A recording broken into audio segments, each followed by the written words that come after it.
Қайырлы кеш. Көз алдымызда бүтіндей бір ауыл суға кетті.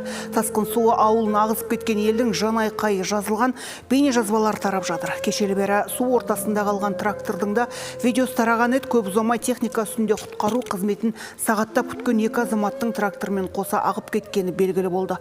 Қазір іздестіріліп жатыр. Көзі жәутеңдей суға ағып бара жатқан ірі қараның құтқару қызметі тікұшақпен алып шығуға келгенде үйінің шатырында қорқа күткен елді. Мүгедек арбасымен қоса төтеншеліктер көтере көлікке отырғызып жатқан азаматтарды, бала шағасын құшақтай үйінен қашқан елдің көзіндегі үрей экранның бер жағынан да сезіліп тұр.